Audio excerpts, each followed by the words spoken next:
Then the next part, just dwelling a little bit more on the clarity of the exam, because you might need to say that, Rendan, if I invest myself here, what am I going to take away? Yes, I've now gotten a better idea, but just tell me more about this exam. So then CIMA, they've got this thing called a blueprint. A blueprint, for me, I love it because compared to so many exams, and in some exams, or back in the days when we were doing your matric and so on, we had a scope. Scope makes you sleep better at night. You knew what the examiner and your teachers wanted. Then you get to varsity, there were those nice teachers. Then you get to CTA, they said the entire syllabus stopped being fun.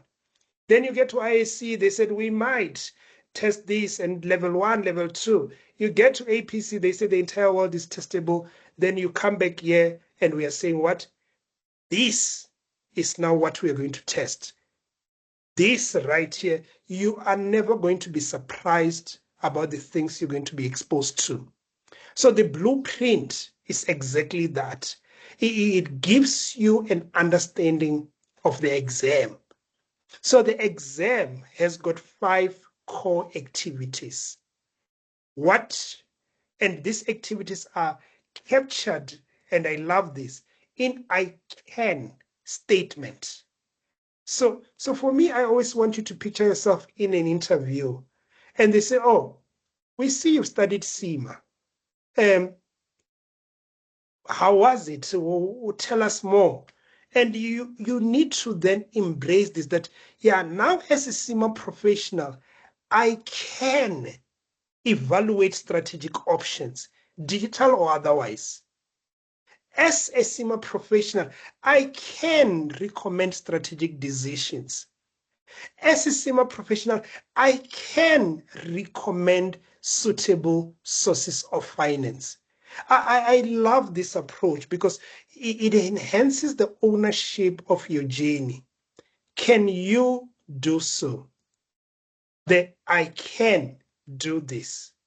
So that's what the exam is going to be about.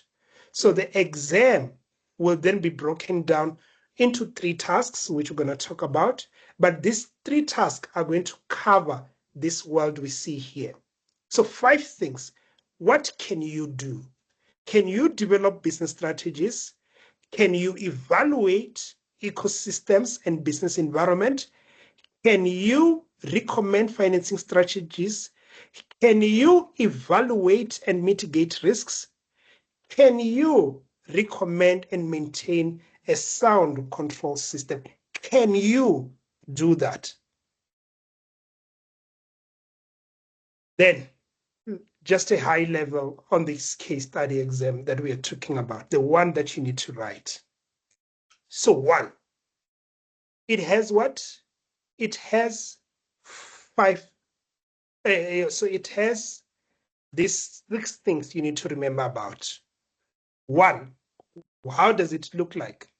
The case study has got 3 components, just like an APC assessment. It's got a pre-scene, which you know as pre-release material or information. It's got an unseen, which you know as IOD.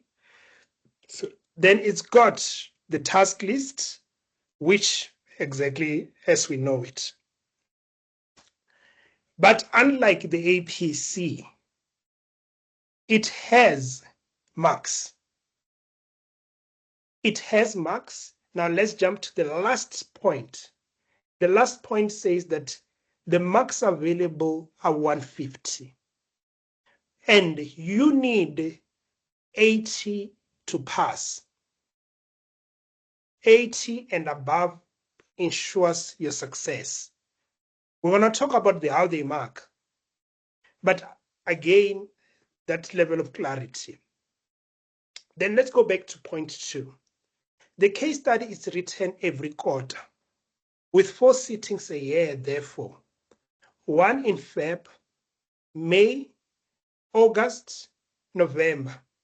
That's the 4 number of times you can sit for it. The case study for the next sitting is going to come out on what? on the 4th of April.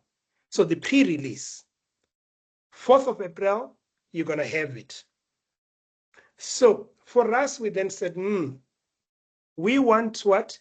We want our people to take it in. And also we want to, if for those that decide otherwise, we want to give them also the resources that cover those disciplines that we were talking about.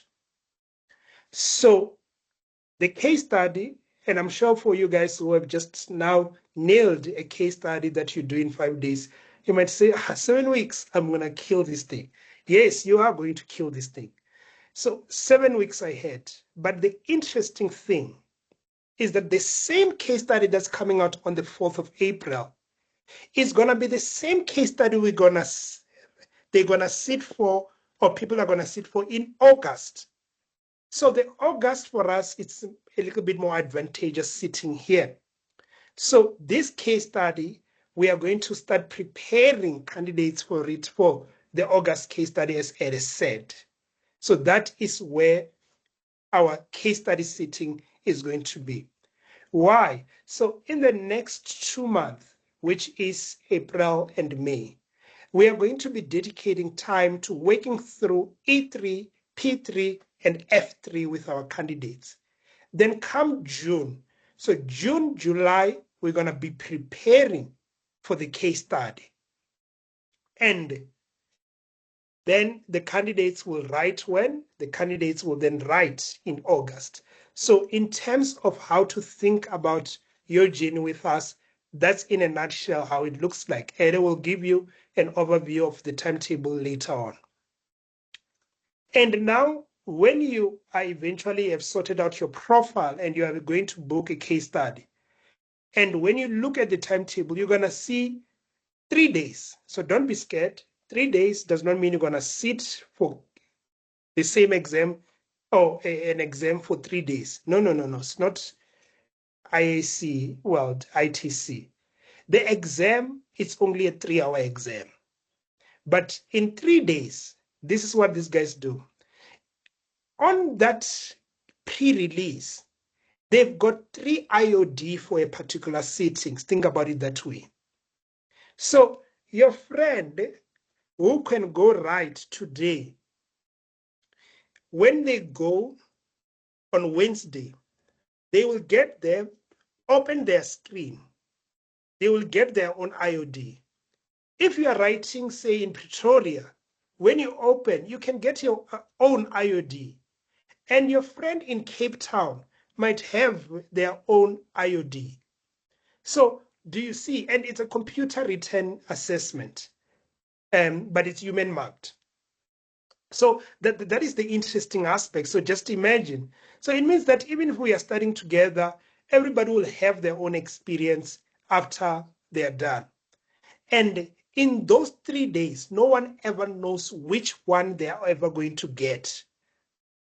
So yes, you can say that, okay, let me book for Friday. Let me find friends that will write on Wednesday and Thursday, and I'll speak to them. They can probably speak to them, but you can find that the vision that they had is not what the one you're going to sit for.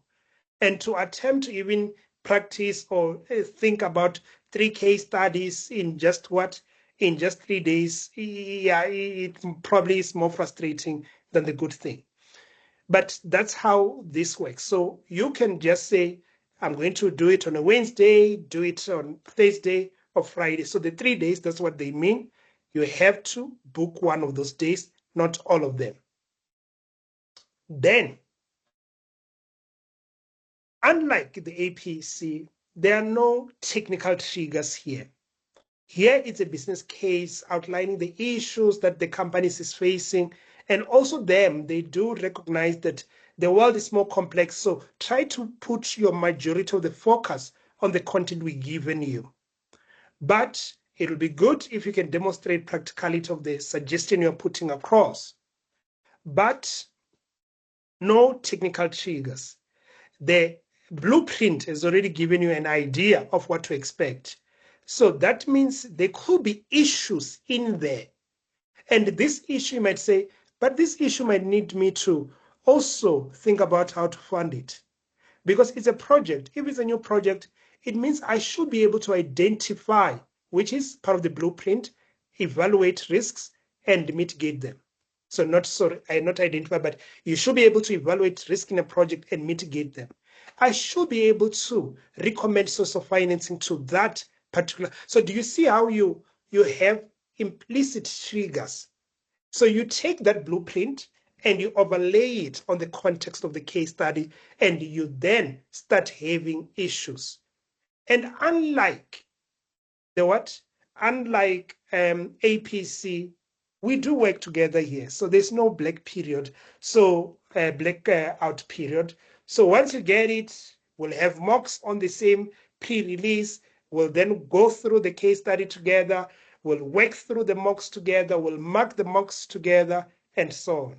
So that time of I've got APC, I'm not supposed to talk to my friend. No, your friend is still your friend when you write the strategic. That's a nice thing. So that's another thing that is what? That is different here. Now the catch is a 3-hour exam.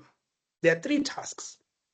3 tasks, they could be broken up into, so a task, think about it as a question. There could be like question 1, question 2, question 3. So now you've got those tasks and they are aligned to the blueprint. Task 1, you'll find that they'll say it's about 45 to an hour in terms of time allocation. And here, you are not allowed to go and start task 2 and come back to task 1. Why? Because it's a digital exam. They say that candidates were frustrated with time management. Where now you find that in that 3 hours, a candidate was stuck on task 1 and they knew they were not going to pass. They were frustrated and so on and so on. So because the digital exam, when 1 hour passes, the task closes and you cannot answer anything on it. It then moves automatically to task number 2 and say, next hour, dedicate to task number 2. Then you start task number 2, the hour goes down and it says, next, move to task number 3. So do you see that from an exam technique perspective, it's a little bit of a different world. So there's more guidance in terms of the time you've got. There's more guidance in terms of the kind of task. So that's another thing that I don't know if it excites you, but it sounds like an exciting thing. When I wrote it was still what? A manual, so I had to navigate and stress through the back and forth. But I was like, how will I enjoy something like that? I'm not sure, but I'm keen to hear your thoughts later on. Then the marking. Now you have written your case study and you're saying that, but how are these guys going to mark me? They've got what they call a 3-level approach marking, which really assesses the degree of your application to the context and, as we call it, depth and breadth. So I've decided to invest in this particular project. I want you to evaluate the risks and mitigation. You might then say, under time pressure, didn't see that there were mitigation required. You then evaluated the risk. Then I'm saying that, but your answer is not broad enough because it lost some of the aspect of the task. So I'm going to do what? I'm going to give you a range of marks that cannot be more than 2. Either I'm going to give you 0, 1, or 2. Then maybe, and I'm reading now your risk, and you are telling me that if it's an investment in solar system, you're going to say, yeah, but solar system are risky, and so on and so on. But I was like, that's a little bit generic. Did you consider that we selected one of the leading solar providers in South Africa? So now I'm going to put you at the range of a lower kind of application and breadth. Then now candidate 2 has even said that, yeah, when it comes to solar, it's very important that we get a reputable thing, because if we don't, this undermines our insurance, and it undermines our insurance. And I'm like, I like this candidate. They recognize the risk of not having a suitable provider. And they even clarified to me why it's important, because it brings insurance risk into the mix. So this candidate, I'm going to put them at level 2, where now I'm going to give them about 3 to 4 or 3 to 5 of the marks. So maybe I then say, I like this. So for recognition of this and so on, I'm going to give you a 4. And even more, they went and gave me a mitigant and said, we need to source reputable providers. Then that's brilliant. Let me give them a 5, because that's a valid response. Oh, let me get here. Then I stopped there. Then candidate number 3 said that, yeah, but I've noticed that when you are outsourcing this, you selected the brother of the chairman. The brother of the chairman's competence was not assessed. So that's why I'm really worried about this risk. Maybe we need to rate it as high. Then I'm saying you are on a level 3 kind of a mark set. So I'm going to probably give you a 6 kind of.